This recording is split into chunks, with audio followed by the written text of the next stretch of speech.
time. Good afternoon, everyone. And we shall start. Our first presenter is Rohit Makim. He's the project lead systems engineer for the Montreal CubeSat. He's a mechatronics engineering student at the Montreal University of Newfoundland. Yeah, thank you. All right, so yeah, our project is Montreal 1. We're a CubeSat mission for monitoring climate change in the North Atlantic Ocean. My name is Rohit Makim, and I'm the systems engineering lead for our team. So today, I'm going to cover our mission, then I'll discuss our team very briefly. I'll cover the technology we're using, our payload design. Then I'll cover a bit of our satellite design. Then finally, I'll touch on the impact of projects like this, and we'll end with a quick Q&A. So our mission. As I mentioned, we're from the Memorial University of Newfoundland. I'm sure many of you guys don't know where that is, but you can see here we're out on the very east coast of Canada. We're on an island sticking out in the middle of the Atlantic Ocean. And because of that, the Atlantic Ocean is very important for a lot of our industry and a lot of our research at the university. We have a lot of offshore industries, fishing, oil and gas, transportation. So monitoring the ocean sea state is incredibly important for us. And climate change has a significant impact on the sea state in the Atlantic Ocean. It leads to rising sea levels, record high sea surface temperatures, and reduced sea ice. So being able to monitor and forecast these ocean conditions is incredibly important. So, Montreal 1, we're the submission to the CSA's Cubics initiative, which is a grant program that they developed for increasing the number of CubeSat projects in Canada. We're the second Earth observation satellite to come out of the university. We're the successor to Killick 1. You can see here is some members of our Killick 1 team. So we have a bit of experience. We are monitoring the effects of climate change on our oceans, and our satellite is completely designed by undergraduate engineering students to give them exposure to space systems engineering and design. We have 4 key mission objectives that drive our mission. The first one is to spatially and temporally monitor the sea state in the North Atlantic Ocean by detecting reflected GNSS-R signals. I'll cover more on what that means in a later section. Our second objective is to create a useful data set of information on climate change that is publicly available to anyone for free. We're not trying to put this information behind a paywall. We're trying to get this out in front of people. Whoever wants to see it has access. Our third objective is to facilitate the training of university students in spacecraft systems and mission design. So that's really one of the underlying goals here of these university CubeSat projects. We're just here to train the next generation of students. That is one of the main goals for us. And fourth, we're just promoting interest in the space industry in general. We have various outreach programs and social media platforms that we use to try and promote our project to the next generation of engineers. So here's a bit about our timeline. We just finished our critical design stage. We had critical design review about a month ago. Our plan is to launch on SpaceX Falcon 9 in June 2026. We'll have a 3-year mission, and then a deorbiting phase. You can see there we have to comply with the 5-year deorbiting regulations from the FCC, this is our worst case scenario timeline that I'm showing here. But yeah, essentially during the active mission, our satellite deployable antenna will be facing the Earth, and I'll cover a bit more on the payload section. So our team. Montreal 1 is a collaboration. We're bringing together both industry partners and institutions like Memorial University of Newfoundland. We have several key industry partners, Seacor and Solus Power among them. And our design team consists of undergraduate students from both engineering and science and business, so we're very interdisciplinary. We have a wide skill set. And our payload design is primarily done by grad students and capstone projects. So as I mentioned, we have 65 current registered members. We currently have 4 full-time hired co-op students this summer working on the project. We have more than 10 faculty advisors and more than 5 industry advisors that are helping us. So let me talk briefly about how the satellite works. We're using a technology called GNSS-R. That stands for Global Navigation Satellite System Reflectometry. It's a bit of a mouthful, but essentially what it means is our satellite is in a lower Earth orbit with a GNSS receiver in this diagram, and we're receiving reflected GNSS signals from higher altitude transmitter satellites. So by detecting those reflected signals, we can make certain inferences about the area that those signals are reflecting on. Here's another diagram. So this is a very effective remote sensing tool for CubeSats. It's because we're only receiving, we're not transmitting, it limits our power consumption and our payload scope. We are using the existing transmitters that are in higher altitudes. These are just the same GPS satellites that you'd use for a regular everyday GPS, so there's a whole constellation of them. So what sort of data does this provide? We are able to turn this data into what's called a delayed Doppler map. You can see an example of one right here. Essentially what this is a map of the Doppler shift of the reflected signal.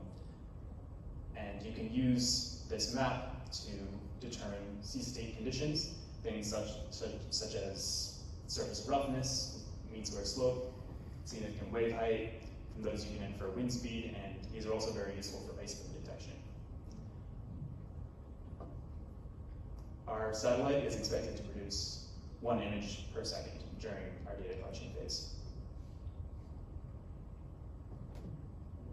So a quick concept of operations for how the satellite works. We first identify a future area of acquisition. We do this by orbit modeling. We'll then identify which master satellite is in the best position for us to receive signals from. From then we'll identify and plot listening zones, which is what we call the area of the ocean which we are targeting.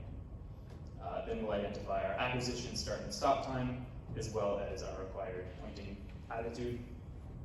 And we'll send those commands to the satellite, along with the pairing code of the master transmitter.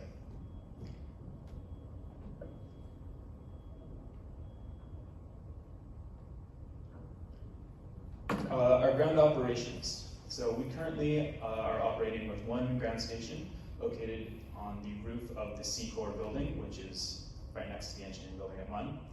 We have a control center in a secure room in C-Core. C-Core has a history of operating ground stations, so we are leveraging their expertise in this area. We installed 2 M2 Yagi antennas on the roof, you can see there, and this is brought over from Kilit 1. So this infrastructure was already in place. We don't need to make any significant upgrades to it. Having that history has been very helpful in that regard. We're currently developing bi-weekly acquisition plans and commands to execute these acquisitions, expecting up to 10 minutes each per acquisition. So now I'll talk briefly about our design of our CubeSat. So this slide here is very high level, just shows our subsystem overview. This slide represents many, many hours of work. I can delve very deeply into it, but for the sake of brevity, I'm just going to say that we use a lot of commercial off-the-shelf components, but we also design a lot of this in-house. We designed our own custom frame, our payload board, our deployable antenna array, solar panels, we have interface boards, a lot of inhibits. We do use several off-the-shelf components, such as our attitude determination and control system, but I would just like to highlight that our team has worked very hard, and I'd like to give them a special shout out for the great work they've done. So we're a 3U CubeSat. You can see our dimensions here. I'm sure many of you are familiar with CubeSats, so I won't discuss that too in depth, but you can see our stowed dimensions and then our deployed dimensions. So these dimensions are when the antenna array is fully exploded. Some key parts of our payload. So our payload is there's a lot of aspects that go into it, but here's a simple just state diagram. We have our nadir antenna, which is a 1x3 array of patch antennas. We have an analog front end, which is on a custom designed PCB from our design team. This is a GNSS receiver. And then we have our digital backend, which converts the digitized signal into the DDM. This is on an FPGA on our onboard computer. So our native antenna. You might be thinking, wow, why are there only 3 antennas, or 3 patches if there's those little antennas? We originally designed to have a 3x3 grid of patch antennas, but after doing some simulations, it was determined that this was actually no longer needed. So we have the capability to extend or expand the patch antennas if required, but as of right now, they are currently not used for data collection. Here's just sort of a brief video of us testing that system. We've done some extensive testing on it, and we designed the frame and these hinges in-house so that they lock at 180 degrees. We're using a burn wire mechanism for deployment and pogo pins to detect that. I love watching this little bit here.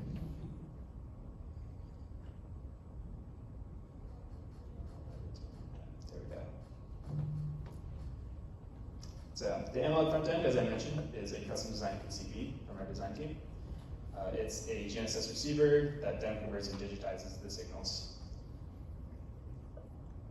The digital backend converts those digitized signals to the DDMs, which are then downlinked to the ground station.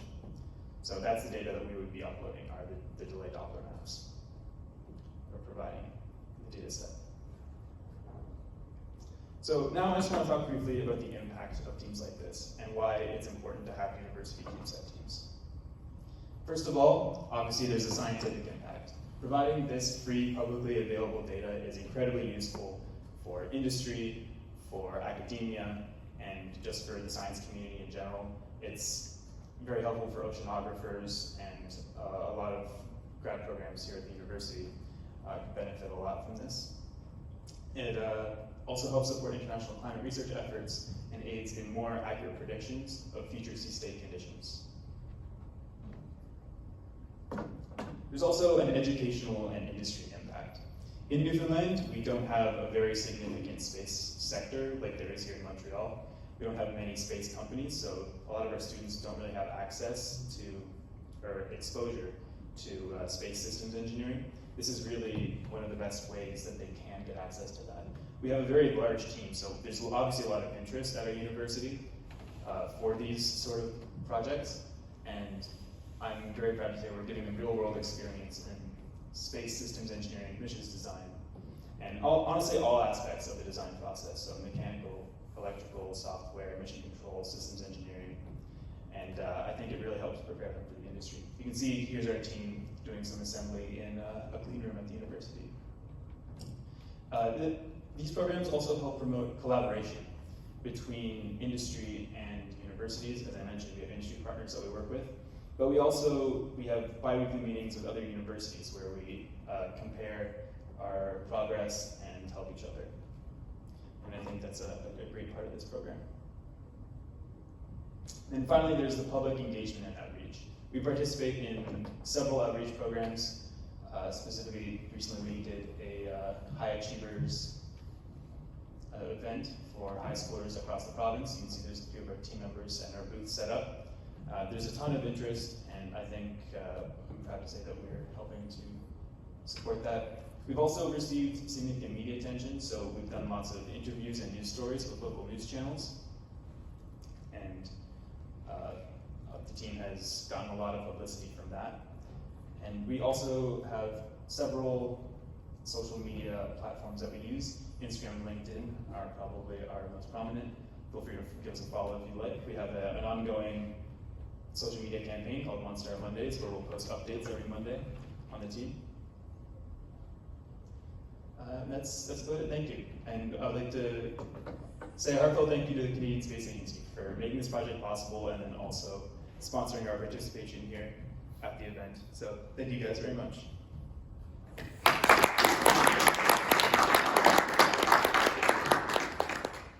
Any questions? Yep. Any questions for Rohit? Please use the mic at the back. Hi, thank you for the presentation. Congratulations for the achievements so far that you have in the project. My question is regarding to assure the mission. Have you validated the concept, or have you done some experiment for calibration? I guess maybe trying to put the receiver in a drone, balloon. What are the possibilities to test the concept? Yeah, so we currently we're not doing any physical simulation like that in a balloon or anything, but we are doing simulated TDMs. There are existing data that we use to help simulate that. Okay, thank you. Another question is related. Do you need a strict requirement in the attitude during the moment that you are taking the measurement? Yes, we do. We obviously can't have a lot of attitude, maybe error when we're pointing. I don't remember the number off the top of my head, but yes, that is a strict requirement, and that went into our design of our ABCS system. Okay, thank you. Yes.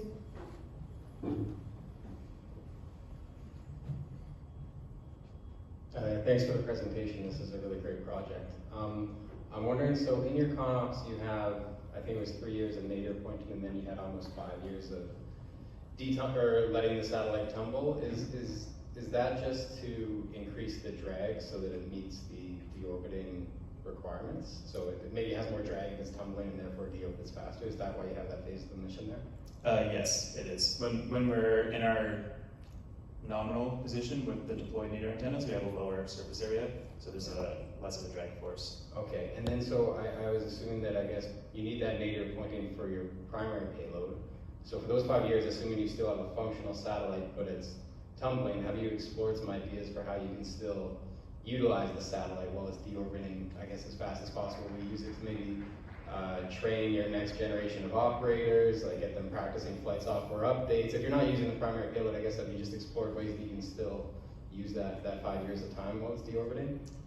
Yeah, so we won't obviously be doing any data collection during that time, but we still do have the capability to uplink and downlink information and perform satellite operations. So yeah, we're exploring ideas of maybe incorporating that into the curriculum at the university, maybe giving them some hands-on experience of satellite operation. Very cool stuff, thank you. Any other question? Yes.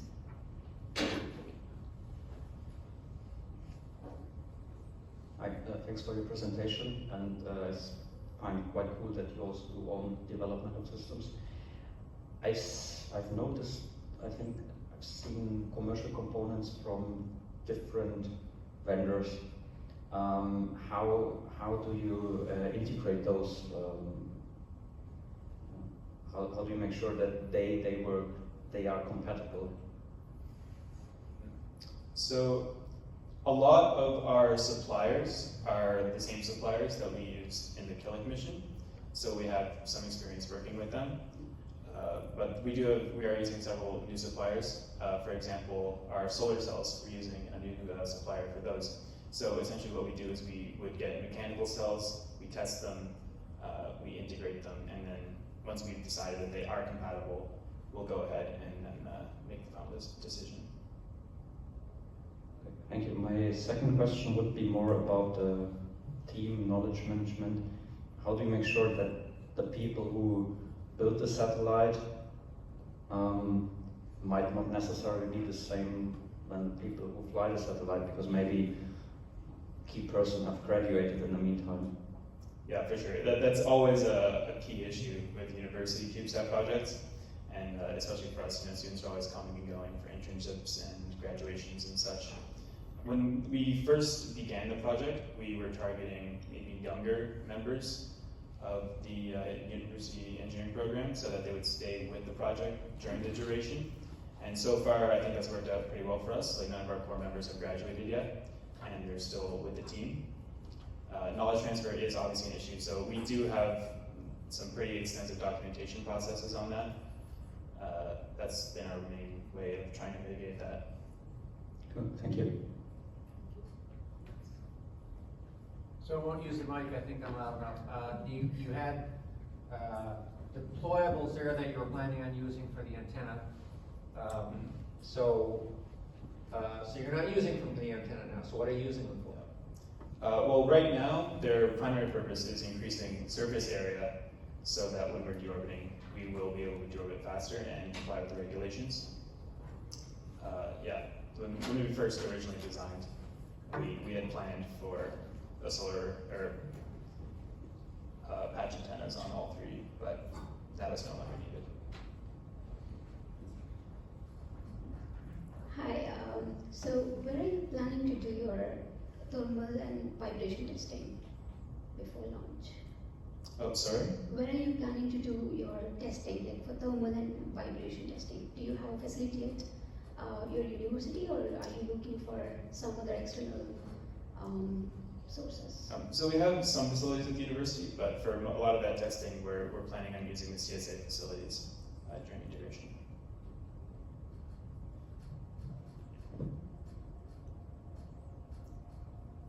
Okay. Thank you guys very much.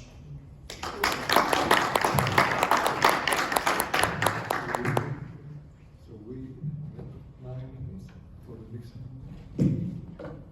So we have a 9 minutes gap here, so we'll just wait so people can move to room online.